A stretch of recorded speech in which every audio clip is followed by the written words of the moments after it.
मेरे आका दुआ फरमाए तो थोड़ा सा खाना हजारों को खिला दिया करते हैं। हजरत अबू हुरैरा का वाकया याद होगा ना, दूध का एक प्याला था, मेरे आका दुआ फरमा दें वो दूध का एक प्याला 70 सहाबा को पूरा हो जाता था, जिनकी मुबारक उंगलियां अगर प्याले में रख दी जाएं तो नबी ये पाक हुक्म फरमाए तो उंगलियों से पानी के चश्मे जारी हो जाते, जो हजारों लोगों को किफायत कर जाए। अल्लाह अकबर। और खुद नबी ये पाक का अंदाज क्या है कि कई कई दिन के फाके हैं, जिनके दर का सदका हम खा रहे हैं, जिनके सदके दुनिया पल रही है। अल्लाह अकबर। मेरे आका का घर कैसा सादा, कई कई मंजिलें नहीं थी, कई कनालों पर मुहीत बड़ा सा महल नहीं था। गर्ज ये कि नबी पाक ने बड़ी सादा जिंदगी अपनाई है। आज दो बातें समझनी हैं कि नबी पाक की लाइफ स्टाइल जो है वो सादा और फख्र वाला क्यों है और हमें इससे क्या सबक मिलता है। और दूसरा, दौरान गुफ्तगू उलुल अज़म रसूलों का जिक्र हुआ, हिम्मत वाले रसूलों का जिक्र हुआ। आज इन दो बातों को समझिएगा, बहुत कुछ सीखने को भी मिलेगा और जिंदगी की मुश्किलात को टैकल कैसे करना है, अपनी मुश्किलात पर सब्र कैसे हासिल करना है, इंशाअल्लाह वो भी सीखने को मिलेगा। अल्लाह अकबर। मेरे आका रब के हबीब हैं, मालिक जन्नत हैं। आपने ये हदीस सुनी होगी, बुखारी शरीफ की हदीस है, इन्नमा अना कासिमुन वल्लाहु युअती, बेशक अल्लाह अता फरमाता है और मैं तकसीम करता हूं। यानी सारे खजाने तकसीम करने वाले कौन हैं? वो नबी पाक हैं। और खुद हाल क्या है कि कई कई दिन के फाके हैं, है ना कमाल की बात। चले इस हदीस से एक अकीदा भी समझ आ जाए। बाज़ औक़ात लोग कंफ्यूज होते हैं कि आप नबी पाक से क्यों कहते हैं या रसूल अल्लाह नजर करम फरमाइए, हैं? अल्लाह अकबर। अल्लाह के हबीब खुद फरमा रहे हैं, अल्लाह अता फरमाता है, मैं तकसीम करता हूं। आला हज़रत लिखते हैं ना, इन्ना आतैना कल कौसर, इन्ना ना कल कौसर, सारी कसरत पाते ये हैं सल्लल्लाहु। पहले शेर में क्या है? कुरान की आयत। आला हज़रत ने कुरान से साबित किया कि सारी कसरत और कौसर रब ने किसको अता किया? अपने हबीब को अता किया। अब आओ बुखारी की हदीस से शेर सुन लो। आला हज़रत कहते हैं हदीस क्या है?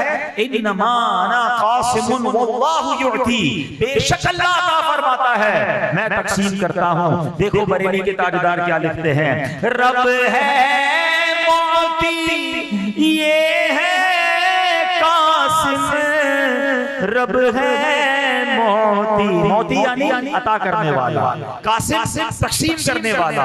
रब है मोती ये है कासिम, रब है मोती और ये है कासिम, रिज़्क़ उसका है खिलाते ये है सल्लल्लाहु।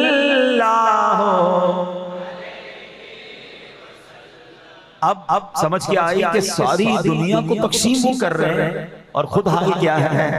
आए है चटाई का बिछौना, कभी खाक ही पे सोना, कभी हाथ का सिहाना, मदनी मदीने वाले, कभी जौ की मोटी रोटी तो कभी खजूर पानी, तेरा ऐसा सादा खाना मदनी मदीने वाले, तेरी सादगी पे लाखों, तेरी आजिज़ी पे लाखों, हो सलाम आज जाना मदनी मदीने वाले। तो ऐ मेरे प्यारे इस्लामी भाइयों, पता चला कि नबी पाक अलैहिस्सलाम हालांकि खजाने तकसीम करने वाले हैं, मगर नबी पाक अलैहिस्सलाम ने इख्तियारी डेलिबरेटली फकर को इख्तियार किया। लेकिन दुनिया में आपको कोई ऑफर दे के लाख रुपए ले ले, 2 लाख ले ले, क्या करेंगे? मेहरबानी आपकी दे दे भाई, कौन मना करता है? आपको पता है प्यारे आका को क्या ऑफर मिली? आपको फरमाया गया रब की तरफ से कि ऐ महबूब दुनिया भी कबूल कर ले, आखिरत में से भी आपका हिस्सा कम नहीं किया जाएगा। यानी दुनिया में भी आप बादशाहों वाली जिंदगी गुजारें और इन नेमतों की वजह से आखिरत के इनामात में से कोई कमी नहीं होगी। कैसी ऑफर थी? अल्लाह अकबर। मगर सुभान अल्लाह, प्यारे आका ने क्या अर्ज किया, है मालिक करीम मैं चाहता हूँ दुनिया में एक दिन भूखा रहूं तो सब्र करूं, एक दिन खाऊं तो तेरा शुक्र अदा करूं। अल्लाह अकबर, यानी एक दिन खाना है, एक दिन भूखा रहकर सब्र करना है, ये कैसा अंदाज है। अल्लाह अकबर। यहाँ एक और उलमा ने बड़ी प्यारी बात फरमाई, फरमाते मोहब्बत रसूल की तासीर वो क्या। याद रखिए हर चीज की तासीर होती है। आग की तासीर क्या है, आग होगी तो जला देगी। खाना खाने से भूख मिट जाती है, तो खाने की तासीर क्या हो गई, भूख मिटा देता है। दवा खाएं तो बीमारी दूर हो जाती है, तो ये दवा की तासीर है। तो मोहब्बत इलाही की तासीर क्या है। हुजूर गौसे पाक शेख अब्दुल कादिर जिलानी फरमाते हैं, ये आम बंदे का कौल नहीं है, पीराने पीर फरमाते हैं, मोहब्बत इलाही की तासीर आजमाइश है, मोहब्बत रसूल की तासीर फक्र है।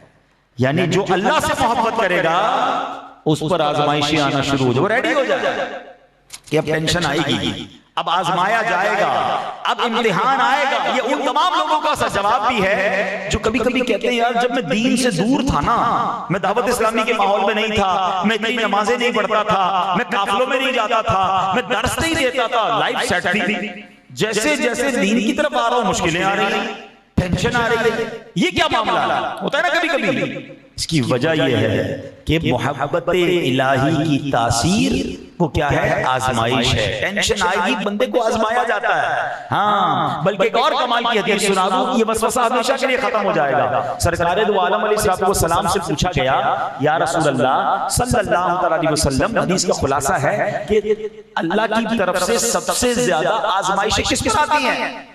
तो नबी पाक ने फरमाया जो अल्लाह के जितना करीब होता है उस पर उतनी आजमाइश आती है, सबसे ज्यादा नबियों पर, उसके बाद जो जितना अल्लाह के करीब होता है ना। अजीब बात, या अल्लाह तेरे करीब हो रहे हैं और आजमाइशें भी आ रही है। नबी पाक ने इसका जवाब भी इरशाद फरमाया। हदीस का खुलासा है जिसका मजमून है कि इसलिए आजमाइशें आती हैं कि अल्लाह की रिजा ये है दुनिया में मेरे बंदे से जो खताएं हुई हैं आजमाइश भेजूं, मेरा बंदा सब्र करे, सब्र की बरकत से गुनाह माफ कर दूं, जब मेरे पास आए तो अपनी जन्नत में बिला हिसाब दाखिल कर दूं। अरे ये आजमाइशें गुनाह माफ करवाने आती हैं। अल्लाह अपने करीब कर रहा है ना, मैल हटाकर, जंग हटाकर, गुनाहों की तह हटाकर रब अपने करीब कर रहा है ताकि मेरे बंदे को आसानी से जन्नत में दाखिला मिल जाए। घबराना नहीं है। हाँ, बंदा क्या यार मौलाना साहब को डरा दिया, नमाज पढ़ेंगे तो आजमाइश, काफिले में जाएंगे तो टेंशन। हाँ, अब आगे आप सुनोगे, हिम्मत वाले रसूलों की बात करनी है ना, तो हिम्मत वाला उम्मती भी तो बनना है। और अच्छा, आगे गौस पाक ने क्या फरमाया, मोहब्बत रसूल की तासीर क्या है, वो फक्र है, गुर्बत, माली मसाइल भी होंगे। एक बार सरकार दो आलम इस्लाम की बारगाह में एक शख्स आया, कहता है या रसूलल्लाह मैं आपसे मोहब्बत करता हूं। फरमाया अगर सच्चे हो ना तो फखर के लिए तैयार हो जाओ, यानी फकीरी के लिए तैयार हो जाओ, क्योंकि जो मुझसे मोहब्बत करता है फकर उसकी तरफ इतनी तेजी से आता है कि सैलाब भी इतनी तेजी से अपनी मंजिल की तरफ नहीं बढ़ता है। हाँ, फकर यानी अब ये गौर कर लें, इसमें टेंशन ना लिया करें, ये अल्लाह वालों का अंदाज है। अगर आप पर टेंशन आ रही है ना, बल्कि बुजुर्गान दीन का अंदाज तो और निराला होता था, वो टेंशन में आ जाते थे कि इतनी दिनों से टेंशन क्यों नहीं आई है। हाँ, अजीब बात है, उनको ये टेंशन होती थी कि यार कोई आजमाइश ही नहीं है, कोई प्रॉब्लम नहीं, जिंदगी आसान, कहीं रब नाराज तो नहीं हो गया। हाँ, ये बड़ी बहुत ऊपर लेवल की बात कर रहा हूं, जल्दी समझ नहीं आएगी लोगों को। लोग समझते हैं मैं बड़ा सुकून में हूं, अल्लाह राजी है। बाज लोगों को सुकून में रखकर ढील दी जाती है। क्या आप शराब का काम करने वाले, जुआ का काम करने वाले, हराम रोजी कमाने वालों के ठाठ नहीं देखते हैं? यार हराम भी कर रहे हैं और मजे भी कर रहे हैं, और मस्जिद के इमाम साहब को देखे इतनी सी तनख्वाह, बेचारे गुर्बत में जी रहे, बच्चे की दवाई के पैसे नहीं होते। ये क्या है? बाज लोगों को ढील दी जाती है और अल्लाह वालों को आजमाया जाता है, सब्र करके उनके दर्जे बुलंद किए जाते हैं।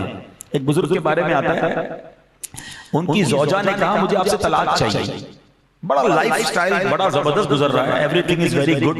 अचानक बीवी ने कहा तलाक चाहिए। किस बात की तलाक चाहिए? मैंने तुम्हारा दिल नहीं दुखाया, तुम्हें तकलीफ नहीं दी, क्यों ऐसा कह रही हो? चलो किसी इमाम साहब के पास चलते हैं, किसी अल्लामा के पास चलते हैं। दोनों मिलके जा रहे थे, रास्ते में पैर पे ठोकर लगी शोहर के। ठीक है अब तलाक नहीं चाहिए, वापस चले।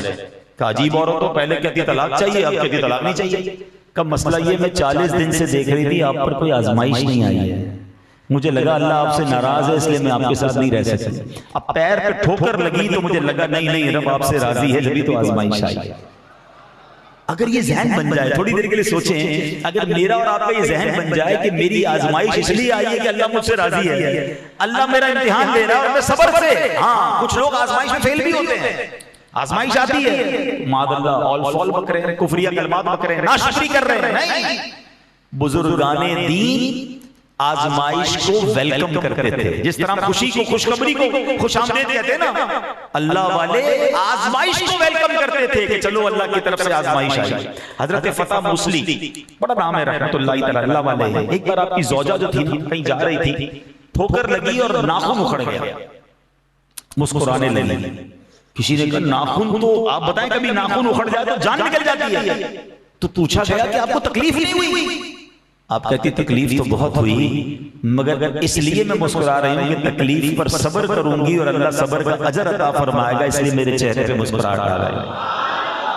हमारा तो मुंह ही बदल जाता है, कोई कहे खैर तो, यानी मिसाल हमारा हाल ये है कि हमें कोई नुकसान हो जाए, मोबाइल खराब हो जाए, मोटरसाइकिल को टक्कर लग जाए, थोड़े बहुत पैसों का नुकसान हो जाए, हमारा चेहरा ही बता देता है कोई बड़ा मसला। खैर तो भाई आज आपका चेहरा ऐसा हो रहा है, हाँ भाई क्या बताऊं, मोटरसाइकिल खराब हो गई, फला मसला हो गया, मोबाइल टूट गया, यानी हमारे चेहरे से लोगों को पता चल जाता है। और अल्लाह वाले मुसीबत पर मुस्कुरा रहे हैं कि अल्लाह ने आजमाइश भेजकर सब्र का मौका दिया। एक और बड़ी कमाल की बात पढ़ी थी किताब में, अल्लाह वाले होते हैं, देखिए एक है अवाम का मकाम सब्र। हम पर मुसीबत आती है, हम क्या करते हैं, अगर कर भी लें तो क्या करेंगे, सब्र करेंगे ना। अल्लाह वालों का वो मकाम शुक्र होता है। बात थोड़ी गहरी है, जहां आम लोगों का मकाम सब्र होता है वहां अल्लाह वालों का मकाम शुक्र होता है। हाँ, हम क्या कहते हैं, ऐ अल्लाह मुझे इस हाल में रख। हम जब भी अल्लाह से दुआ करेंगे ना, हम अपने मसाइल का सॉल्यूशन चाहते हैं कि अल्लाह बच्चों को भी खुशहाली दे, माल में भी बरकत दे, सुकून वाली जिंदगी दे। यानी हम अल्लाह से ये कह रहे होते कि अल्लाह जिस हाल में मैं राजी हूं उस हाल में रख। अल्लाह वाले कहते हैं अल्लाह जिस हाल में तू राजी है उस हाल में रख। ये बहुत फर्क है। अगर रब अज़्ज़ व जल मेरी आजमाइश में राजी है, अगर अल्लाह मेरी मुश्किल में राजी है, तो अल्लाह मैं भी राजी हूं। अल्लाह से हम क्या कहते हैं, अल्लाह मुश्किल दूर कर दे, परेशानी दूर कर दे, बीमारी दूर कर दे। ये आम लोगों की दुआएं होती हैं। अल्लाह अकबर जो अल्लाह वाले होते हैं ना, तो कहते हैं मौला जिस हाल में तू राजी है मैं भी उसी हाल में राजी। जे सोना मेरे दुख विच राजी, जे सोना मेरे दुख विच राजी, मैं सुख नू चुल्ले पावा हूं। कहते हैं अगर मेरा रब मेरे दुख में राजी है ना, तो फिर सुख को क्या करना है, फिर सुख नहीं चाहिए। बातें आज गहरी हो रही हैं, बातें आज मुश्किल हो रही हैं, लेकिन अगर जिसको समझ आ गई ना, फिर वो अपनी मुश्किल को भी इंजॉय करेगा, फिर वो अपनी परेशानी को भी इंजॉय करेगा, वो अल्लाह की रिजा पर राजी हो जाएगा। आप बताओ ना यार, मेरे और आपके तो इख्तियार में है ही कुछ नहीं। मैं और आप क्या कर सकते हैं अपनी मुश्किल को दूर करने के लिए? मैं तो उसकी बात कर रहा हूं जो हाथ उठाएं तो बारिश बरसना शुरू हो जाती थी। भूल गए वो वाकया? साहबी ने कहा था हुजूर बारिश नहीं हो रही, आका ने हाथ उठाए तो बारिश बरसती है। अगले हफ्ते आकर कहते हैं आका डूब गए, रुकवाइए। आका हाथ उठाते हैं तो बारिश रुकती है। ऐसी ताकत वाले आका हैं। आला हज़रत कहते हैं ना, जिनको सूए आसमां फैला के जलथल भर दिए, सदका उन हाथों का प्यारे हमको भी दरकार है। ऐसे आका हैं, मगर मालिके कौनैन हैं, गो पास कुछ रखते नहीं। दो जहां की नेमतें हैं उनके खाली हाथों में, हाथ खाली हैं, मगर अल्लाह की अता से दो जहां की नेमतों के मालिक भी हैं। तो फिर हम किस बात पर घबरा रहे हैं? उलमा ने इस बात पर भी बहस की है, डिबेट की है कि जनाब नबी पाक ने ये दानिस्ता डेलिबरेटली इख्तियारी फकीरी और सादगी क्यों इख्तियार की? नबी पाक तो बादशाहों वाली जिंदगी गुजारा। उलमा ने बड़ी प्यारी बात की, फरमाते हैं कि अगर प्यारे आका महंगे महंगे कपड़े पहनते, महंगा खाना खाते, महंगी सवारी होती, आलीशान महल होता, जबरदस्त महंगा बिस्तर होता, तो नबी पाक के गरीब उम्मती तो मारे जाते हैं। गरीब उम्मती तो सोचते ही रहता नबी पाक ने तो जनाब बटेर खाया और प्यारे आका ने हिरन का गोश्त खाया और यही सुन्नत है, तो मैं तो गरीब, मैं सुन्नत पर अमल कैसे करूंगा? प्यारे आका महंगे महंगे लिबास पहनते थे, मेरे पास तो कपड़े ही नहीं है। नबी पाक जनाब महंगे बिस्तर पर सोते थे, मेरे पास तो चटाई है। गरीब उम्मती सुन्नत पर अमल कैसे करता? अल्लाह अकबर। मेरे आका जानते हैं कि मेरे उम्मतियों में अक्सर गरीब होंगे। मेरे आका ने खुद सादा जिंदगी गुजारी कि अगर उम्मती चटाई पर सो रहा है तो दिल छोटा ना हो जाए, उसको इत्मीनान हो जाए कि मेरे नबी भी चटाई पर सोया करते थे। अगर उम्मती को एक दिन का खाना नहीं मिला, फाका है, उसे तसल्ली रहे कि मेरे आका वो हैं जो कई कई दिन का फाका करते थे। उम्मती सिर्फ रोटी खा रहा है, सालन नहीं है, तो तसल्ली हो जाए कि मेरे आका वो हैं जो कभी खजूर और पानी पर गुजारा कर लिया करते। अरे उम्मती के पास अगर अच्छा नया लिबास नहीं है तो दिल छोटा ना करे। मेरे आका वो हैं जो जन्नत के खजानों के मालिक हैं, मगर लिबास पर पैबंद लगा हुआ होता था, सादा लिबास पहना करते थे। अल्लाह अकबर, क्या खूबसूरत अदा है मेरे आका की। कितनी सुन्नतें आसान हो गई गरीबों के लिए अमल करने के लिए। हाँ, जो अमीर उम्मती हैं अब वो चाहें तो सादगी इख्तियार करके वो सुन्नत पर अमल कर लें, गरीबों को टेंशन नहीं होनी चाहिए। अल्लाह अकबर, ऐसे प्यारे आका हैं। तो आज ये बात समझ आ गई कि अगर किसी वजह से तंगी है, किसी वजह से फकीरी है, किसी वजह से जनाब नेमतें कम हैं या किसी आजमाइश में हो, तो हिम्मत में रहना और नबी पाक को याद कर लेना। प्यारे आका अलैहिस्सलाम कैसे रोल मॉडल हैं कि ग़ज़वा खंदक के मौके पर क्या हुआ। एक सहाबी भूख से परेशान और प्यारे आका की बारगाह में आकर कहते हैं हुजूर भूख लग रही है, और अपना कुर्ता उठाया तो पेट पर पत्थर बंधा हुआ है। ये कौन है? सहाबी रसूल, कतई जन्नती हैं, आका के साथी। कभी पेट पे पत्थर बांधा है भूख की वजह से, फिर भी शिकवा, उनके पेट पे पत्थर था मगर शिकवा नहीं था। मगर कमाल देखो कि जब सहाबी ने कहा ना हुजूर भूख ने सताया है, पेट पर पत्थर बांधकर पेट को थोड़ा वजनी किया, नबी पाक ने अपना कुर्ता उठाया तो पेट पर 2 पत्थर बंधे हुए थे। रोल मॉडल नबी पाक तमाम गरीबों के लिए दिलासा है। मेरे आका तमाम दुनिया में परेशान हाल लोगों के लिए दिलासा है। और अब आगे चलो, दूसरा टॉपिक क्या था? उलुल अज़्म रसूल कौन है? हिम्मत वाले रसूल। कुरान ने क्या फरमाया नबी पाक से? फस्बिर कमा सबरा उलुल अज़्म मिनर रसूल। तो ऐ हबीब तुम सब्र करो जैसे हिम्मत वाले रसूलों ने सब्र किया। हजरत अब्दुल्लाह इब्न अब्बास रज़ियल्लाहु तआला अन्हुमा जो कि सहाबी रसूल हैं, आप फरमाते हैं उलुल अज़्म रसूल 5 हैं। आसान कर देता हूं, हजरत मूसा, हजरत ईसा, हजरत नूह, हजरत इब्राहीम और 5वें खुद हमारे आका जनाब रसूलुल्लाह अलैहिस्सलाम। अच्छा, अब अकीदा सुन ले, हमारा नबूवत के बारे में अकीदा क्या है? नबूवत में सब के सब नबी बराबर हैं, अलबत्ता दर्जात के लिहाज से बाज को बाज पर फजीलत है। ये अकीदे की बात याद रखनी है। सारी मखलूक में अंबियाए किराम सबसे अफजल है। ये भी अकीदा समझ लें कि जितने भी औलिया है ना सब हमारे सरों के ताज है। मगर याद रखें कोई वली, कोई कुतुब, कोई अब्दाल किसी सहाबी के मर्तबे पर नहीं पहुंच सकता। इतना बड़ा मर्तबा है सहाबी रसूल का। अच्छा, फिर कोई सहाबी वो किसी नबी के मर्तबे पर नहीं पहुंच सकता। ठीक है, ये भी याद रखना। और कोई नबी जनाब रसूलुल्लाह अलैहिस्सलाम के मर्तबे तक नहीं पहुंच सकता। तो ये बात याद रहे। तो अंबिया सबसे अफजल। अच्छा, फिर अंबिया किराम में कमोबेश 313 रसूल आए। ठीक है, और ये बाकी तमाम नबियों से अफजल हैं जो रसूल हैं। और फिर इन 313 में जो 5 उलुल अज़्म रसूल हैं, इनका रुतबा उन सबसे भी ऊंचा है। और फिर 5 में अल्लाहु अकबर सबसे अफजल व आला कौन है? हमारे आका सल्लल्लाहु तआला अलैहि वसल्लम है। आला हज़रत ने ये पूरा अकीदा एक शेर में समझा दिया। जब भी तो आला हज़रत से प्यार है, पूरी बात को दरिया को कूजे में बंद कर देते हैं। क्या फरमाया? खल्क से औलिया, औलिया से रसूल, खल्क से, खल्क कौन है? हम मखलूक है ना, आम लोग। हमसे अफजल कौन है? औलिया। औलिया से अफजल कौन है? रसूल।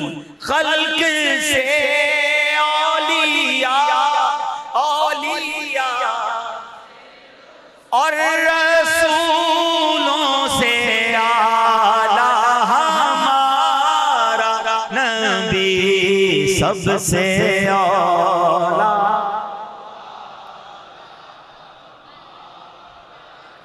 हाँ सबसे बाला आला।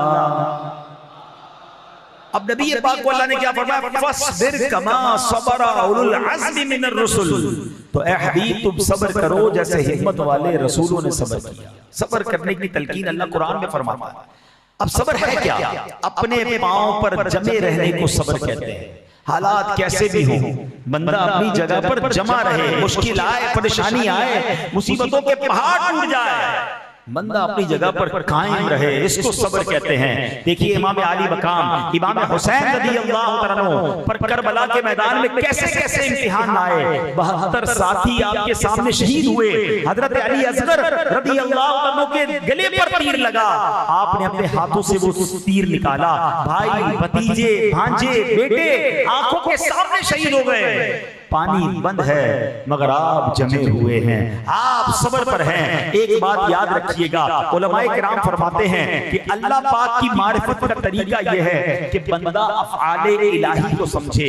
अल्लाह पाक ने किस चीज को किस चीज का नतीजा बनाया है, इस बात को समझना, इस पे गौर करना, इससे हिकमत मिलती है, अल्लाह पाक की पहचान नसीब होती है। अब मिसाल के तौर पर मेहनत बंदा करता है तो कामयाबी मिलती है, बंदा तवक्कुल करता है तो सुभान अल्लाह, अल्लाह पाक की खास मदद मिल जाती है। अल्लाह कुरान में फरमाता है ना, वमन यतवक्कल अलल्लाहि फहुवा हस्बुहु, और जो अल्लाह पर भरोसा करे तो वो उसे काफी है। तो अल्लाह पाक ने किसी न किसी चीज को दूसरी चीज के साथ जोड़ दिया है कि ये करोगे तो ये नतीजा मिल जाएगा।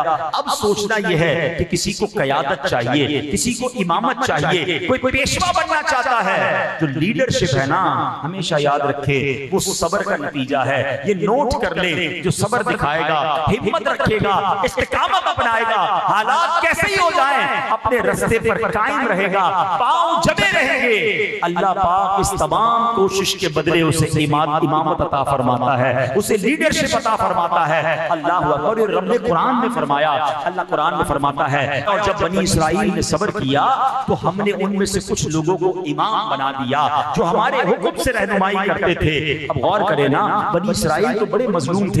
फिरौन और उसकी कौम ने कितना जुल्म किया, 70,000 लड़के कत्ल करवा दिए, जुल्म किया। बनी इस्राइल तो कमजोर थे, गुलामी में थे, मगर अल्लाह पाक ने क्या फरमाया, जब सब्र किया तो अल्लाह ने इमाम बना दिया, पेशवाई अता फरमाई। तो पता चला सब्र का नतीजा इमामत निकलता है। शायर मशरिक लिखते हैं ना, सबक फिर पढ़ सदाकत का, अदालत का, शुजाअत का, सबक फिर पढ़ सदाकत का, अदालत का, शुजाअत का, लिया जाएगा तुझसे काम दुनिया की इमामत का। हाँ, अगर लीडर बनना है, अगर इमामत करनी है, पेशवाई चाहिए, तो ये सब्र के नतीजे में मिलती है। और उलुल अज़्म रसूल जो अल्लाह पाक के सबसे मुकर्रम बंदे हैं, उन्होंने कैसी हिम्मत दिखाई, अल्लाह ने कैसा मर्तबा दिया है। मेरे प्यारे इस्लामी भाइयों, अब बात करते हैं, अब जरा इन 5 रसूलों के बारे में मुख्तसर, वरना तो यकीन करें ऐसे वाकयात हैं, बंदा पढ़ता चला जाए रोंगटे खड़े हो जाते हैं। हजरत नूह अलैहिस्सलाम की बात करते हैं, 950 साल तक अल्लाह की तरफ बुलाया, 950 साल तबलीग किया। अल्लाह ने आपको उम्र भी बहुत तवील दी थी, 950 साल तक अल्लाह की तरफ बुलाया। कितने लोग ईमान लाए? 80 लोग ईमान लाए। जरा गौर तो करो यार, 950 साल लोग आपको बुरा भला कहते, आपको गालियां देते, आपको मारते, मरते मरते अपने बच्चों को वसीयत करते थे कि हजरत नूह की बात ना सुनना। इतना आपको डिस्करेज किया गया, मगर आपकी हिम्मत देखें, आप अल्लाह की तरफ बुलाते रहे। बल्कि अल्लाह अकबर, आप पर इस कदर तकलीफें आई कि बंदा हिल जाए उनकी बात सुने, मगर अल्लाह अकबर, आपने फिर अल्लाह से अर्ज किया, रब्बी इन्नी दअउतु कौमी लैलन व नहारा, है मेरे रब, बेशक मैंने अपनी कौम को रात में भी और दिन में भी दावत दी। सुम्मा इन्नी दअउतुहुम जिहारा, सुम्मा इन्नी अअलनतु लहुम व असररतु लहुम इसरारा, है अल्लाह, फिर यकीनन मैंने उन्हें बुलंद आवाज से दावत दी, बड़ी आवाज से बुलाया, फिर यकीनन मैंने ऐलानिया भी कहा, है अल्लाह, आहिस्ता खुफिया भी कहा, हर तरीके से उन्हें दावत दी, अंदाज देखें, कहते या अल्लाह तेरी तरफ दिन में भी बुलाया, रात में भी बुलाया, आवाज के जरिए भी बुलाया, खुफिया तरीके से भी बुलाया। अल्लाह ये मानने वाले नहीं, मैंने बड़ी कोशिश की। अल्लाह अकबर, मुसलसल नेकी की दावत देते रहे। अब मुझे बताइए ना, ऐसा हम में से कौन है, हम तो थोड़ा सा नेकी का काम करें, कोई कहे भाई हम आपकी बात नहीं सुनते, बंदा कहता है मैंने अब दावत नहीं देनी, मैंने नेकी का काम नहीं करना, कोई साथ नहीं देता, मैं दर्स देता हूं तो कोई बैठता नहीं, बयान करता हूं तो कोई सुनता नहीं, मैं मस्जिद का काम कर रहा हूं कोई साथ देता नहीं, लोग हिम्मत छोड़ देते हैं, लोग काम छोड़ देते हैं। नहीं मेरे प्यारे इस्लामी भाइयों, ये फार्मूला याद रखिएगा, जब भी नेकी के रास्ते पे जाएंगे ना, शुरू में आजमाइश आएगी, जो डट जाता है, जो हिम्मत दिखाता है, अल्लाह फिर उसकी गैब से मदद फरमाता है। आप सारे नबियों की सीरत उठाएं, शुरू में तकलीफ आती है और फिर जब अल्लाह राजी हो जाए, अल्लाह मदद फरमाता है, तो कैसे गैर के खजाने खुल जाते हैं। बताओ ना मेरे आका की सीरत में मक्के वालों ने कितना सताया था, मगर आज हाल क्या है, दुनिया का कौन सा कोना है जहां मेरे आका के नाम लेने वाले नहीं हैं। सबसे ज्यादा अगर कोई मजहब फैल रहा है दुनिया में तो वो इस्लाम है। अल्लाह अकबर, मेरे आका को शुरू में बड़ी तकलीफें उठानी पड़ी। अच्छा आप चले नबियों की बात हम कर रहे हैं, हम जरा औलिया की बात करें। गरीब नवाज हिंदुस्तान में गए थे, हार नहीं पहनाए गए थे, नारे नहीं लगे थे, बड़ी तकलीफें दी वहां के लोगों ने। पृथ्वीराज चौहान ये जो है उस जमाने का राजा था, वो तो कहते मेरे ऊंट बैठने की जगह है, खड़े हो जाएं। अल्लाह अकबर, आपको बड़ा सताया गया, मगर उस मुश्किल में आप डटे रहे। नतीजा क्या मिला? एक रिवायत के मुताबिक 90 लाख गैर मुस्लिमों ने ख्वाजा साहब के हाथ पर कलमा पढ़कर इस्लाम कबूल कर लिया। ये कैसे? शुरू में तकलीफ, बाद में कमाल हो जाता है। सब औलिया किराम की सीरत उठाएं। चले आप कहेंगे यार अब्दुल हबीब भाई आप तो अंबिया की, सहाबा की, औलिया की बातें कर रहे हैं, मैं ज्यादा दूर नहीं ले जाता। इस दौर की आपको मिसाल देता हूँ। 40-43 साल पहले एक नौजवान था, गरीब था, माँ बाप भी बचपन में चले गए थे, मालो दौलत भी नहीं था। मुझे बताओ ना, कामयाबी के लिए लोग कहते हैं यार पैसे होने चाहिए, खानदान होना चाहिए, ताल्लुकात होने चाहिए, जरा नाम होना चाहिए। उस बंदे के पास कुछ नहीं था, वो अकेला था, मगर जज्बा था कि मुझे अपनी और सारी दुनिया के लोगों की इस्लाह की कोशिश करनी है। कभी साइकिल पर जा रहा है, कभी मोटरसाइकिल पर किसी के पीछे बैठ के जा रहा है, कभी बस में खड़े होकर जा रहा है। जज्बा है। लोगों ने सताया, लोगों ने कहा आपकी बात क्यों सुने, आपका तो नाम भी नहीं है, आपके तो बयान का अंदाज भी बड़ा अजीबोगरीब और सादा सा है। कोई सुनता नहीं था, कोई बैठाता नहीं था, घर नहीं बैठ गया वो नौजवान कि जनाब मेरी तो कोई सुनता नहीं, मेरी तो कोई बात मानता नहीं। अल्लाह ने जज्बा दिया, अल्लाह ने हिम्मत दी। मैंने शुरू में कहा था जो हिम्मत दिखाता है, जो सब्र दिखाता है, अल्लाह उसे पेशवाई अता फरमाता है। अरे सदियों की बात रही है, 40-42 साल में उस बड़े कलंदर के सब्र और हिम्मत ने हमें अपनी आंखों से दिखा दिया कि दुनिया का कौन सा कोना है जहां इलियास कादरी को सलाम नहीं किया जा रहा। आज अगर मैं आपके सामने बयान कर रहा हूं, ये सदका है अमीर अहले सुन्नत का। लाखों लोग आलिम बन रहे हैं, हाफिज बन रहे हैं, हजारों मसाजिद बन चुकी हैं। अरे दुनिया का कोना का नाम लीजिए, मुल्क का नाम लीजिए, मैं बताऊंगा वहां दावत इस्लामी क्या कर रही है। ये सब कुछ सदियों में नहीं हुआ, ये बातें सदियों में पूरी होती हैं। अल्लाह ने हिम्मत का और सब्र का और तवक्कुल का वो नजारा हमें दिखाया है। अल्हम्दुलिल्लाह अपनी आंखों से दावत इस्लामी को बनते देखा और सिर्फ 43 साल में दुनिया भर में पहुंचते भी देख लिया। और कौन सी मिसाल दूं आपको, आप खुद एक्सपीरियंस कर रहे हैं। अब आप बताइए ना, ये है हिम्मत वालों का नतीजा। आगे चलते हैं। अल्लाह ने अमीर अहले सुन्नत को उलुल अज़म रसूलों का सदका अता फरमाया है, फैजाने मुस्तफा नसीब फरमाया है। ऐ काश मैं और आप भी ये सीख लें कि जब भी नेकी का काम करेंगे मुश्किल आएगी, आजमाया जाएगा, जो डट गया, जो खड़ा हो गया, जिसने हिम्मत दिखाई, अल्लाह गैब से मदद करता है। ये मस्जिदें ऐसे नहीं बनी, जिन्होंने बनाई है ना उनसे पूछिएगा, कोई पुराने बुजुर्ग मिले उनसे पूछिएगा क्या बनाते ही मददगार आ गए थे, तो वो सुनाएंगे आपको स्टोरी कि कितनी मुश्किल थी, कितनी प्रॉब्लम थी, पैसे भी कोई नहीं देता था, थोड़े थोड़े करके हमने कोशिश की, और आज अल्लाह ने कैसा इस मस्जिद को आबाद किया कि पैर रखने की जगह नहीं।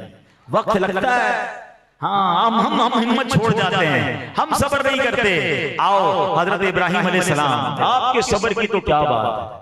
हजरत इब्राहिम पर तो इतना बड़ा बयान हो सकता है, मगर अगर मैं सिर्फ झलकियां बताऊं, हाय हाय। आपको पता है हजरत इस्माइल कितनी उम्र में पैदा हुए हैं? हजरत इब्राहिम की उम्र 99 साल हो गई थी। क्या मांगते थे? इस्माइल। इस्मा अरबी का लफ्ज है, ईल इब्रानी जुबान का लफ्ज है। माना क्या बनता है? ईल के माना परवरदिगार, ए अल्लाह। इस्मा माने ए अल्लाह सुन ले, ए अल्लाह सुन ले, बेटा चाहिए, ए अल्लाह सुन ले। 99 साल की उम्र में अल्लाह ने बेटा अता किया, आपने नाम ही इस्माइल रख दिया। यार एक बात बताओ, हमारी तो 6 महीने दुआ कबूल ना हो तो दुआ मांगने छोड़ देते, कहते यार माँ अल्लाह नहीं सुनता, कुफरी कलमात कह देते लोग, हिम्मत हार जाते हैं। अल्लाह के नबी हैं और उलुल अज़म रसूल हैं। 99 इयर्स की एज तक दुआ मांगते रहे, शिकवा नहीं, सब्र है। यार अगर 2, 4, 5 साल काम नहीं हो रहा तो सब्र तो करो ना, यही बेहतर होगा। मगर देखो तो सही इम्तिहान कैसा था। 99 साल की उम्र में बेटा मिला और अभी बेटा दूध पीता है तो हुक्म दिया गया कि मक्के के सहरा में छोड़कर आ जाओ, बीवी को भी छोड़ दो, बच्चे को भी छोड़ दो। इधर तो 3 दिन के लिए काफले का कहते बच्चे घर में हैं, फैमिली को टाइम देना है। हजरत मैं निकल नहीं सकता, हजरत इब्राहिम को फरमाया गया उस लक्को तक सहरा में छोड़ दो अपनी बीवी बच्चे को। 99 साल की उम्र में बेटा मिला, कौन छोड़ता है? 10 साल बाद औलाद हो तो बंदा सीने से लगाए घूमता है, बड़ी दुआओं से मिला है, इसको कुछ ना हो जाए। आपने छोड़ दिया, मक्का आबाद हो गया, काबे की तामीर हो गई, थोड़ा बच्चा बड़ा हो गया, अब फरमाया ज़िबा कर दो। आप यार टेस्ट तो देखो, हैं? ज़िबा कर दो। बेटे से पूछा बेटा तुम क्या कहते हो? कहा अल्लाह का हुक्म है, मैं भी तैयार हूं। हाय हाय, शैतान ने मां को जाकर कहा पता है बेटा ज़िबा करने जा रहे हैं, कहा अल्लाह ने फरमाया तो मैं भी तैयार हूं। उन्होंने तो छुरी फिरा दी थी ना, वो तो अल्लाह ने जन्नती बेटा भेज दिया, पर वो तो कर चुके जो करनी बशर की है। सिर्फ ये एक वाक्य नहीं है, नमरूद वालों ने आग लगाई थी जब आपने एक बड़ा कमाल का मुकालमा किया था कि तुम उसको पूछते हो जो ना रोक सकता है ना बता सकता है कि किसने मुझे तोड़ा है, मगर उन्होंने आग लगाई। जब आग लगाकर हजरत इब्राहिम को आग में डाला जा रहा था तो हजरत जिब्रील आए थे कि ऐ इब्राहिम आप हमसे तो मदद नहीं मांग रहे, अल्लाह से तो मदद मांग ले, इतनी बड़ी आग है। क्या जवाब दिया था? फरमाते अल्लाह देख रहा है ना, अगर उसने मदद करनी है तो कर देगा और अगर राजी है तो मैं भी राजी हूं। और आपको पता है हजरत इब्राहिम को जिस वक्त आग में डाला गया आपकी उम्र कितनी थी? एक रिवायत के मुताबिक 20 साल। यार इस एज में तवक्कुल का लेवल तो देखें, क्या हिम्मत, क्या सब्र। मगर सब्र का नतीजा क्या मिला कि अल्लाह ने उसी आग को बाग बना दिया। यकीन करें इतनी बातें याद आ रही है, मेरे पास वक्त थोड़ा है। मुझे एक बात बताएं, आग का काम क्या है? बताओ ना, जलाना, ठीक है। दरिया का काम क्या है? समुद्र का काम क्या है? डुबाना। समुद्र में जाएगा, दरिया में जाएगा तो क्या होगा? डूब जाएगा। छुरी का काम क्या है? समझ, मेरी बात समझो, ये 3 वाकयात मैं याद दिला रहा हूं आपको। आग का काम, समुद्र का काम डुबाना, और छुरी का काम काटना। हाँ यही तो समझना है। आग का काम जलाना है, मगर रब चाहे तो यही आग बाग का काम कर देती है। दरिया का काम डुबाना है, मगर रब चाहे तो यही दरियाए नील हजरत मूसा के लिए रास्ते निकाल देता है। अरे भाई छुरी का काम काटना है, मगर रब चाहे तो हजरत इब्राहिम छुरी फिरा दे, हजरत इस्माइल को बचा लेता है रब अज़्ज़ व जल। तो यहाँ पता ये चला हमारा दिमाग चलता है असबाब पर कि यार पैसे होंगे तो तरक्की होगी, पैसे होंगे तो खुशी होगी, डॉक्टर होगा तो इलाज होगा, दवाई होगी तो जनाब ठीक होगा। हम समझते हैं ये असबाब होंगे तो काम होगा। नहीं नहीं, रब चाहेगा तो खुशी मिलेगी, अल्लाह चाहेगा तो इलाज होगा, अल्लाह चाहेगा तो मेरी मुश्किल आसान होगी। अपनी जिंदगी का ज़ाविया बदल दें। ये बेवकूफी है तो लोग कहते हैं जनाब पैसे होंगे तो खुशी होगी। अगर मैं आपका ये फार्मूला मान लूं तो फिर दुनिया का कोई मालदार गमगीन ना होता, पैसे खर्च करता, गम दूर कर लेता। पैसों से गम दूर नहीं होते, अल्लाह चाहेगा तो गम दूर होंगे, अल्लाह चाहेगा तो शिफा मिलेगी। और आप जो कहते हैं ना ये चीज का काम ही यही है, अरे मेरा रब चाहे तो जो चीज ने काम करना है उस काम को भी बदल सकता है। आग को बाग बना दिया रब ने हजरत इब्राहिम के लिए। वो आग जलाने वाली नहीं बल्कि सुकून पहुंचाने वाली बन गई। और सुभान अल्लाह, शायर मशरिक ने एक ही शेर में फलसफा समझा दिया कि अगर तुम भी चाहते हो ना, तुम्हारे सामने कोई गम की आग लगी है, कोई मुश्किल की आग लगी है, कोई बड़ा तूफान खड़ा है और वो बाग बन जाए, तुम्हारा भी तूफान बाग बनेगा, तुम्हारी भी आग बाग बनेगी। कैसे? क्या कहा? अगर आज भी हो इब्राहिम सा ईमा पैदा। चाहिए क्या? ईमा कौन सा वाला चाहिए? हजरत इब्राहिम वाला ईमान ले आओ, बस फार्मूला ये है, पासवर्ड ये है। पासवर्ड पूरा होगा तो वेबसाइट खुलेगी ना, लॉक खुलेगा। जब तक पासवर्ड नहीं लगाओगे तो लॉक कैसे खुलेगा? आग को बाग बनाना है ना। आप कहोगे यार मेरे सामने बीमारी की आग है, बहुत बड़ा प्रॉब्लम है, कर्जे का प्रॉब्लम है जनाब, घर घर में लड़ाई झगड़े, बहुत बड़े बड़े टेंशन है, खत्म करने हैं ना। पासवर्ड मैं बता रहा हूं, क्या पासवर्ड है? अगर आज भी हो इब्राहिम सा ईमान पैदा, आग कर सकती है अंदाज़े गुलिस्तान पैदा। आज भी आग बाग बन जाएगी, वो वाला ईमान तो लाओ ना, अल्लाह पर भरोसा तो लाओ। तो ये है हजरत इब्राहिम, हजरत मूसा आए, यानी ये वो अंबिया हैं। यकीन करें मैं अगर इसी पर बयान करता रहूं तो ना जाने कितने घंटे रिक्वायर्ड हैं। 5 रसूल हैं, मगर सुभान अल्लाह हजरत मूसा, आपका मामला क्या था कि हजरत मूसा नबीना वालेकुम के सामने कौन है? अब वह फिरौन है, बच्चों को कत्ल कर रहा है, आपकी जान के दर पे है। आप अगर हजरत मूसा की हिस्ट्री पढ़ें कि बचपन से के साथ क्या मामला हुआ, मां ने दरिया में डाल दिया, किससे? किसके खौफ से? फिरौन के खौफ से। और अल्लाह की शान देखो, हजरत मूसा तैरते हुए उसी फिरौन के महल में पहुंच जाते हैं। हाय हाय हाय, यार इससे ज्यादा अल्लाह की कुदरत का और कौन सा नजारा। यानी अल्लाह चाहे तो जो तलाश कर रहा है, जो मारना चाहता है, उसी के घर में परवरिश अता फरमाए, उसी के घर में हिफाजत का इंतजाम फरमा दे। बचपन से जुमला सुना होगा ना, जिसे अल्लाह रखे उसे कौन चखे, अल्लाह ने रखना था ना। ये तो समझो ना, ये सिक्योरिटी तो ये मामला अपनी जगह, अल्लाह ने बचाना है तो कोई बाल भी बीका नहीं कर सकेगा। हजरत मूसा का वाकया तो कैसा समझाता है अल्लाह ने, पता है अब मेरा बाप कम है, हजरत मूसा की मां रोती थी कि मैं अपने बच्चे को छोड़ दिया पानी में। अल्लाह ने ऐसा इंतजाम फरमाया कि हजरत मूसा की वालिदा को ही फिरौन ने दूध पिलाने के लिए हजरत मूसा को अता फरमा दी, और दूध पिलाने के पैसे भी मिलते थे। कमाल देखो, अपने ही बच्चा है, उसी को परवरिश करनी है, उसी की याद में रो रही थी। वादा किया था अल्लाह ने, उनके पास इल्हाम आया था अपने बच्चे को पानी में डाल दो, हम तुम्हें वापस लौटाएंगे। भरोसा कैसा था, माँ कैसे बच्चे को पानी में डाले, पानी में डाला, पहुंचा फिरौन के महल में, मगर फिरौन दूध पिलाने वाली ढूंढता रहा, बच्चा रोता रहा, किसी का दूध ना पिया। हजरत मूसा की वालिदा पहुंची तो दूध पिया। फिरौन कहता है इसको ले जाओ, दूध पिलाओ, रोज एक अशरफी भी मिलेगी। माँ को बेटा भी मिल गया और माल भी मिल गया। क्या बात है, वही तो है जो निजाम में हस्ती चला रहा है, वही तो है जो निजाम में हस्ती चला रहा है, मेरा खुदा है। अल्लाह अकबर। हजरत मूसा के वाकयात पढ़ें तो अकल हैरान हो जाती है। फिरौन ने किस कदर जनाब कोशिश की हजरत मूसा को परेशान करने की। अब जादूगर बुलाए, उन्होंने अपनी रस्सियां फेंकी, सारे सांप बन गए। अल्लाह ने ऐसा असा अता फरमाया, कहा मूसा असा को डाल दो। असा को डालते हैं तो वो असा जो है वो अशहा बन जाता है और सारी जो सांप है उनको खा जाता है। अल्लाह अकबर। मगर फिरौन ने नहीं मानना था, वो खुदाई का दावेदार था, वो बर्बाद हुआ।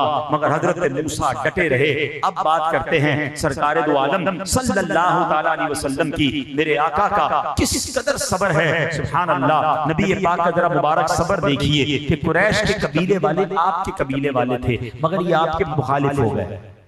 अबू लहब आपका सगा चचा था। आप अलैहिस्सलाम जब नेकी की दावत देने निकलते थे ना, सुनो तकलीफ का अंदाजा करो, सगा चचा साथ चलता था, मदद करने नहीं बल्कि मादल्ला पत्थर मारता था।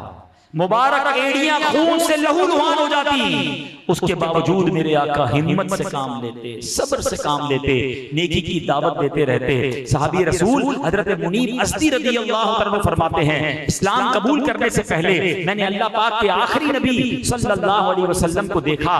आपके गिर्द लोग जमा थे, आप फरमा रहे थे, ऐ लोगों ला इलाहा इल्लल्लाह कहो फला पा जाओगे, यानी अल्लाह की तरफ बुला रहे थे। लोग आप अलैहिस्सलाम की सच्ची बात सुनने की बजाय, आपकी बात मानने की बजाय आप पर जुल्म ढा रहे थे। माज़अल्लाह कोई नबी पाक पर मट्टी फेंकता, कोई गालियां देता। दोपहर तक ये मामला रहा, सब लोग इधर उधर चले गए तो एक खातून बड़े प्याले में पानी लेकर हाजिर हुई। नबी पाक का चेहरा मुबारक धुलाया। मैंने वहां मौजूद लोगों से उन खातून के बारे में पूछा कि ये औरत कौन है। फरमाया ये प्यारे आका अलैहिस्सलाम की बेटी ज़ैनब है। बताओ ना यार, कब ऐसा हुआ कि मैंने अल्लाह की तरफ बुलाया तो मुझे किसी ने मारा हो, मुझे किसी ने गाली दी हो, अगर थोड़ी सी बात नहीं सुनी, थोड़ा सा मेरी बात को नहीं डिनाई कर दिया, दिल छोटा कर लेंगे।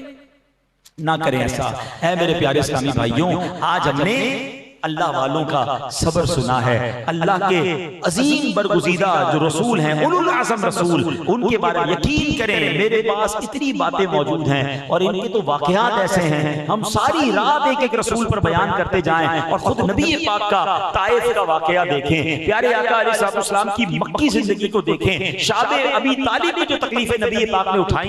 अल्लाह अकबर, प्यारे आका नमाज पढ़ते, सहाबा नमाज पढ़ते तो लोग मारते थे। अरे आज मुझे और आपको नमाज पढ़ने से कौन रोकता है? एक वक्त वो था कि काबा सामने होता था मगर नमाज नहीं पढ़ने दी जाती थी। एक वक्त था काबा सामने था, तवाफ नहीं करने दिया जाता था। सहाबा छुप छुप कर अल्लाह का नाम लेते थे, मार खाते थे मगर अल्लाह का इनकार नहीं करते थे। हजरत बिलाल हबशी को भूल गए। अल्लाह अकबर, हबशा से आए थे, गुलाम थे। आपका जालिम आका उमैया जो है मक्के की तपती रेत पर लेटाता था, सीने पर पत्थर रखता था और कहता था अल्लाह का इनकार करो, मगर आप कहते अल्लाह एक है, अल्लाह अहद है। मार खाते थे मगर रब को पुकारते थे।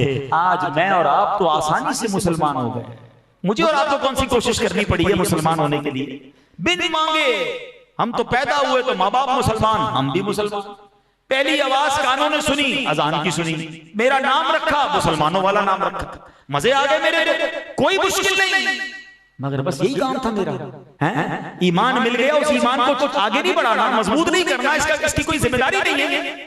इसको दुनियावी एग्जाम्पल के जरिए समझें कि एक अमीर बाप मर गया, बेटे के लिए 1 करोड़ रुपए छोड़ के मरा। बेटे ने 1 करोड़ रुपए लेके तिजोरी में रख दिए और कुछ भी नहीं कर रहा, उसी में से निकाल निकाल के खा रहा है, तो कितने साल चलेंगे? कोई कहेगा ना भाई अल्लाह के बंदे तिजोरी में रखने के लिए अब्बा ने थोड़ी छोड़े, काम में लगाओ ताकि पैसे भी बढ़े और तुम भी सुकून से रहो।